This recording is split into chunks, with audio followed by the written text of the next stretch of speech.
বৃষ্টির পর আজকে প্রথম এসেছি ক্রিকেট একাডেমি অফ ময়মনসিংহে স্কিল ট্রেনিংয়ে। আজ ফোকাস থাকবে ব্যাটিং আর বডি কন্ট্রোলে।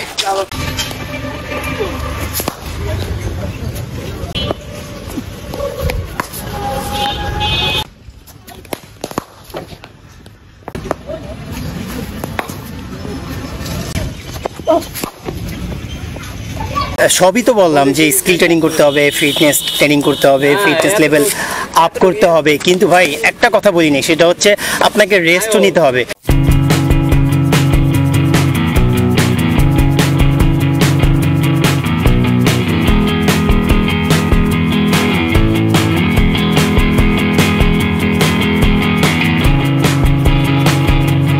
বড় ভাই অক্লান্ত পরিশ্রম করতেছে, নেট টানাচ্ছে। ইয়াস, ময়মনসিংহের one of the best wicket keeper, সেও ক্রিকেট একাডেমি অফ ময়মনসিংহে নেট টানাচ্ছে। আচ্ছা তোমার সঙ্গে কোনো সময় কি দেখছো কৃষ্ণার কলা নামাইতে? তুমি এটা তো আমাকে রিসেন্টলি একদিন মুনবাইয়ের সাথে দেখা হয়েছে। কৃষ্ণার কলারটা কি এখন উঁচা থাকে? মানে এটা আমাকে বলতেছে, কৃষ্ণার কলারটা কি এখন উঁচা থাকে? কৃষ্ণা, এই যে কলার উঁচা, এটার রহস্যটা কি একটু বলো তো। কৃষ্ণা অনেক রোদ, অনেক রোদ। তুমি কি কালা না ফর্সা? আমি ফর্সা, কৃষ্ণা কালা, তারপরে হ্যাঁ বলে রোদ। কালো না হয় এই জন্য সে ভাই তুমি তো যথেষ্ট ফর্সা আমার থেকে, কৃষ্ণার থেকে। তুমি গোল গলা পড়ছো। হ্যাঁ, এটা আয়শা পড়ছে, টান দিছি আয়শা পড়ছে, কিন্তু পিঠটা সবসময় কলার অবশ্যই। সবাই তো আগ্রহ কৃষ্ণা, না না না, এটা কে?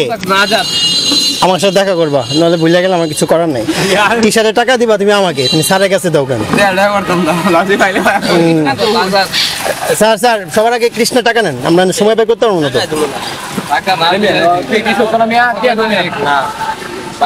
সাকিন কিছু কহ, ওদিক যা। এটা কেডা? পার্সোনাল কোনো আলাপ হবে না, সবার সামনে আলাপ হইব।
তুমি তুমি একটু ব্যাটসম্যান হওয়ার চেষ্টা করতেছো, তাই না? তোমার জন্য শুভকামনা রইল, তুমি মোটামুটি লেভেলের একটা ব্যাটসম্যান হও, আর সাথে তো তোমার বোলিং আছেই। সব টিমে মনে করো লেফট আর্ম যারা আছে অলরাউন্ডার। যদিও ইতিমধ্যে আমি প্র্যাকটিস শেষ করে দিয়েছি, কারণ আজকে যথেষ্ট পরিমাণে প্র্যাকটিস হয়েছে, সকালবেলা আবার জিম হয়েছে, তো বডিটা টায়ার্ড হয়ে গেছে। আমি আজকে আমার স্কিল ট্রেনিং করতে পেরেছি আলহামদুলিল্লাহ, অনেক দিন পর, দীর্ঘ 2 মাস পর আজকে আমরা স্কিল ট্রেনিংয়ে মানে যুক্ত হতে পেরেছি। বিশেষ করে আজকে আমি নেটও করেছি, দারুণ লেগেছে আলহামদুলিল্লাহ। ওভারঅল ব্যাটিংটা মোটামুটি ছিল, তবে হ্যাঁ ডে বাই ডে এটাতে আরও অভ্যস্ত হতে হবে, আরও ভালো করতে হবে। কিছু ফুটওয়ার্কিং সমস্যা ছিল, কে ওভারকাম করতে হবে। আর একটা রোগ আমাদের সবার এখানে যারা আছে প্রত্যেকের একটাই রোগ, আমরা ডাউন হয়ে ব্যাটিং করি না। পাক্কায় ব্যাটিং করতে করতে মানে দাঁড়িয়ে দাঁড়িয়ে ব্যাটিং করি, কিন্তু খেলা তো ভাই টার্ফে, খেলা তো হবে মাটির উইকেটে, আমাদেরকে নিচু হয়ে ব্যাটিং করতে হবে। এই জিনিসটাই আমরা ব্রেনে নিতে পারি না, ইভেন আমিও নিতে পারি না। কোচের একটাই মেসেজ নিচু হয়ে ব্যাটিং করো, কিন্তু আমরা এই মেসেজটা নিতে পারি না। অতি দ্রুত এই মেসেজটা ব্রেনে ঢুকাইতে হবে। ক্রিকেট একাডেমি অফ ময়মনসিংহের বলারদেরকে দেখানোর চেষ্টা করতেছে এইদিকে রনি ভাই।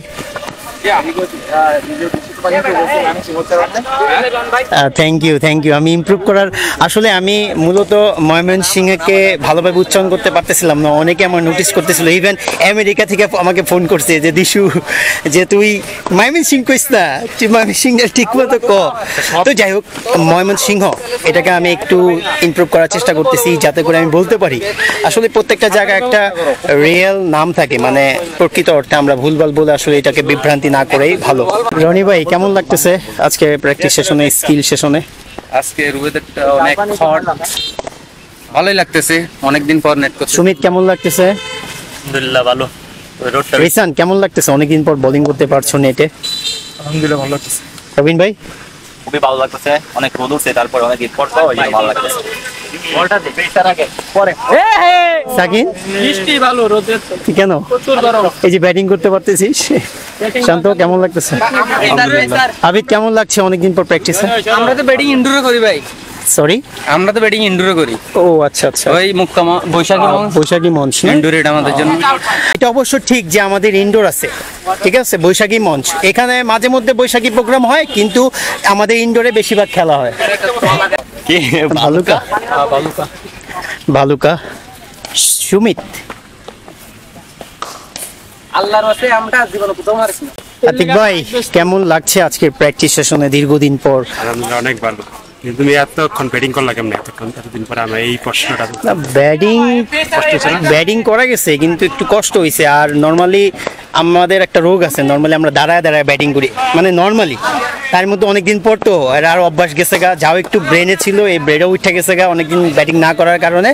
আজকে দাঁড়া দাঁড়ায় ব্যাটিং করছি, এটা কারো মানে নিয়ন্ত্রণে আনতে হবে। আর ব্যাটিং আর অভ্যস্ত হইতে হবে, যদিও 2 মাস পর আমরা ব্যাটিংয়ে আসলেই, আমরা তো ওই ধরনের প্লেয়ার হই নাই যে ব্যাটিং না করলেও। না সবার ঠিক আছে, এটা সবারই অবশ্যই। তো তারপরেও আজকে নেটে বোলিং করলেন, কেমন লাগলো ভাই? অনেক ভালো, অনেক ভালো ব্যাটিং করছে। নেক্সট টাইম ভালো বোলিং করতে হবে নিজেরাও, তোমারও আমার ভালো ব্যাটিং করতে হবে। থ্যাংক ইউ ভাই। সোনা কেমন লাগতেছে আজকে প্র্যাকটিস সেশন? অনেক ভালো, অনেক ভালো, ওয়েদারটাও ভালো আছে। ওয়েদারটাও ভালো। আজকে স্কিল ট্রেনিং করতে পারছো, স্কিল ট্রেনিং করতে পেরে খুশি? হ্যাঁ অনেক খুশি, অনেকদিন পরে। এদিকে আসিফ সাদিকুল ভাইরে ব্যাটসম্যান বানিয়েই ছাড়বে এরকম একটা অবস্থাতে আছে দেখতে পাচ্ছি। কি মনে হয় ব্যাটসম্যান সে হবে? হ্যাঁ হতে পারবে। আমরা কি তাকে নেক্সট সাকিব আল হাসান হিসেবে ধরতে পারি? ইনশাল্লাহ। আচ্ছা সাদিকুল ভাই, আপনি কি নেক্সট সাকিব আল হাসান হিসেবে নিজেকে মানে পরিচিত করিয়ে দিতে চান? না, ওই লিজেন্ড প্লেয়ার, তার মতো ওই রকম ইচ্ছা নাই তার ওই লেভেলে যাওয়ার। তা আমার ইনশাল্লাহ ভালো কিছু করার ইচ্ছা আছে। আচ্ছা, গুড লাক। সবার সাথে ঘুরে ঘুরে আজকে প্র্যাকটিসের আসলে অনুভূতিটা জানলাম। সবাই খুব এনজয় করছে, কেননা দীর্ঘদিন পর স্কিল ট্রেনিং, দীর্ঘদিন পর এরকম সানি ডে। তো আমিও প্র্যাকটিসটাকে এনজয় করছি। আর যে সর্বোপরি বললাম, এখন ওয়েদারটা এরকম, এই বৃষ্টি এই রোদ, তো যদিও এখন একটু রোদের দেখা মিলেছে, আমাদেরকে স্কিল ট্রেনিং করতে হবে। যখন রোদ হবে তখন আমাদেরকে স্কিল ট্রেনিংয়ের দিকে যেতে হবে, যখন ওয়েদারে বৃষ্টি থাকবে তখন আমাদেরকে ফিটনেস লেভেলের কাজ করতে হবে। কেননা ফিটনেস লেভেলটাকে উন্নতি করতে হলে অবশ্যই আপনাকে ফিটনেস করতে হবে, সেটা ধাপে ধাপে করতে হবে। হুট করে অনেক ফিটনেস করলে লাভ নেই, আপনাকে একটা কনসিস্টেন্টলি মাধ্যমে যেতে হবে একটা ফিটনেস লেভেল চেঞ্জ করতে, অথবা আপনি স্কিল ট্রেনিং চেঞ্জ করতে, মানে নিজেকে পরিবর্তন করার জন্য ধাপে ধাপে কাজ করতে হবে। সেটা আপনাদের করার জন্য আহ্বান জানাচ্ছি। যদি আপনি ক্রিকেটার হয়ে থাকেন তাহলে অবশ্যই আপনাকে এই কাজগুলো রেগুলারিটি মেনটেইন করে করতে হবে। ও বাবা, সবই তো বললাম যে স্কিল ট্রেনিং করতে হবে, ফিটনেস ট্রেনিং করতে হবে, ফিটনেস লেভেল আপ করতে হবে, কিন্তু ভাই একটা কথা বলিনি, সেটা হচ্ছে আপনাকে রেস্টও নিতে হবে। রেস্ট না নিলে আপনার শরীর কিন্তু রিকভারি হবে না। রিকভারি ভালোভাবে না হলে কিন্তু আপনি পরবর্তী দিনের জন্য রেডি হতে পারবেন না। রেস্ট হচ্ছে ট্রেনিং ডেজের মতো ইম্পর্ট্যান্ট একটা পার্ট আমাদের লাইফে, কিন্তু আমরা রেস্টটাকে একটু ছোটো করে দেখি, কিন্তু এটা করা যাবে না। রেস্ট নিতে হবে, ঠিকঠাক মতো ফুডিং নিতে হবে, ফুডিংটা অনেক ইম্পর্টেন্ট, বিশেষ করে বডি রিকভারি করতে। তো অবশ্যই রেস্ট, ফুডিং, রিকভারি। আজকের ওয়েদারটা ছিল একদম sunny day, too much hot. তাও আবার ব্যাটিং রাউন্ড করেছি 5 রাউন্ড। মানে এই ওয়েদারে 5 রাউন্ড ব্যাটিং করা অনেক টাফ, বিশেষ করে লম্বা সময়ের পরে। তারপরেও মানে মোটামুটি করেছি, মানে শরীর টায়ার্ড, তারপরেও মোটামুটি করেছি।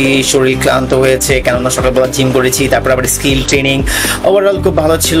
পার্টনারকে আমি ডিল করালাম, তারপরে একটু কোড করেছি, তারপরে কুল ডাউন করেছি, তারপরে একাডেমি প্র্যাকটিস সেশন শেষ।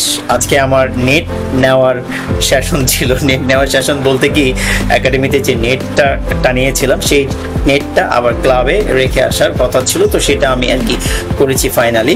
এই ছিল আজকের ব্লগের আর কি অংশ। আপনারা ইতিমধ্যে দেখে ফেলেছেন। আই হোপ আপনারা ব্লগটিকে এনজয় করেছেন। আর আপনি যদি আমার ব্লগটিকে এনজয় করে থাকেন, অ্যাটলিস্ট একটু এনজয় করে থাকেন, অথবা কোনো কিছু শিখে থাকেন, তাহলে অবশ্যই আমার ব্লগটিকে like, comment, share.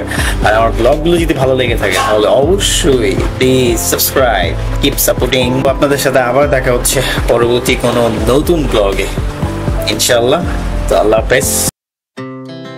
Our hearts beat to the city.